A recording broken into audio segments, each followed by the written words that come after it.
Evening friends, बहुत बहुत स्वागत है आप लोगों का। और मैं आप लोगों के लिए मिड लाइन आकलन 2021-22 में प्रयोजना कार्य कक्षा 6वीं और कक्षा 7वीं और कक्षा 8वीं का संस्कृत विषय का लेकर के आया हूं। और ये आप लोगों के बहुत ही महत्वपूर्ण, इस प्रयोजना कार्य को सबसे पहले तैयार करके रखेंगे और यही प्रयोजना कार्य आप लोगों को दिया जाएगा। इसलिए जो है आप देख लीजिए, गणित का तीनों क्लास का 6वीं 7वीं और 8वीं का हल सहित जो है आप लोगों को देने वाला हूँ।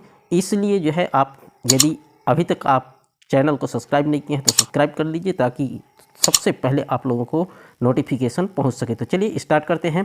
कक्षा 6वीं का प्रयोजना कार्य संस्कृत का ये निर्देश दिए गए हैं। निर्देश दिए गए प्रयोजना कार्य में से कोई 2 प्रयोजना कार्य बच्चों को देवें। 2 प्रयोजना कार्य आप लोगों को करना है। प्रत्येक प्रयोजना कार्य में 5 अंक हैं। प्रयोजना कार्य करने के लिए बच्चों को पर्याप्त समय दें। शिक्षक आवश्यकता अनुसार बच्चों को मार्गदर्शन दें। सभी बच्चों के प्रयोजना कार्य को कक्षा में संधारित करें। प्रयोजना कार्य का प्रस्तुतिकरण कक्षा में करवाएं। प्रयोजना कार्य व्यक्तिगत या समूह में भी दिया जा सकता है। तो ये पहला प्रयोजना कार्य है। पहला प्रश्न है, किन्हीं 5 फलों के चित्र बनाकर संस्कृत में नाम लिखिए। संस्कृत में इसका नाम लिखना है। जी हाँ, संस्कृत में नाम लिखना है। दूसरा है, बाल गीतम पाठ के आधार पर हमें कौन कौन से कार्य करना चाहिए एवं कौन कौन से कार्य नहीं करना चाहिए, उसका सूचीबद्ध करना है। एक तरफ कौन से कार्य करना चाहिए और दूसरी तरफ कौन से कार्य नहीं करना चाहिए। तीसरा प्रश्न है, पर्यावरण सुरक्षा के लिए किस किस प्रकार से कार्य किए जा सकते हैं, कार्य योजना बनाइए। तो इनका कार्य योजना बनाना है, हमें किस तरह से कार्य करना है। तो अगले चलते हैं कक्षा 7वीं के संस्कृत में।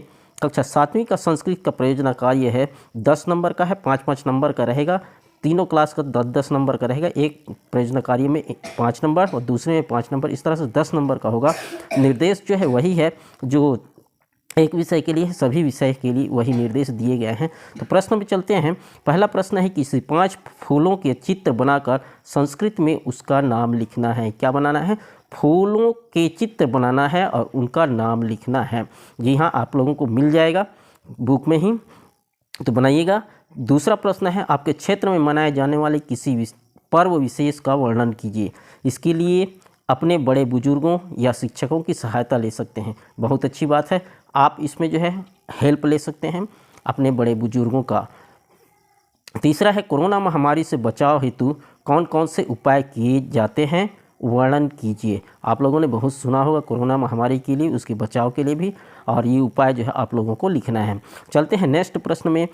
कक्षा 8वीं के प्रयोजना कार्य में संस्कृत, ये आप लोगों के लिए 1 सप्ताह का समय दिया जाएगा और इसके पूर्णांक है 10 नंबर, और 10 नंबर आप आसानी से पा सकते हैं। और ये 10 नंबर जो है आपके प्रगति पत्रक में ऐड होंगे। जी हाँ, ये प्रगति पत्रक में ऐड होंगे, इसलिए बहुत ही सोच समझ कर 10 में 10 नंबर लाने का प्रयास कीजिएगा। तो पहला प्रश्न है, पठित पाठ के आधार पर किसी एक महापुरुष की जीवन वृत्त पर एक प्रोजेक्ट तैयार कीजिए। प्रोजेक्ट तैयार करना है महापुरुष की जीवन वृत्त पर। दूसरा प्रश्न है, अपने समीप के पोस्ट ऑफिस में जाकर बचत योजना की जानकारी लेकर लिखिए। बचत योजना की जानकारी लेकर के लिखना है, या तो पोस्ट ऑफिस जा सकते हो या फिर जो जानकार आदमी हैं उनके पास से भी जानकारी लेकर के आप लिख सकते हैं।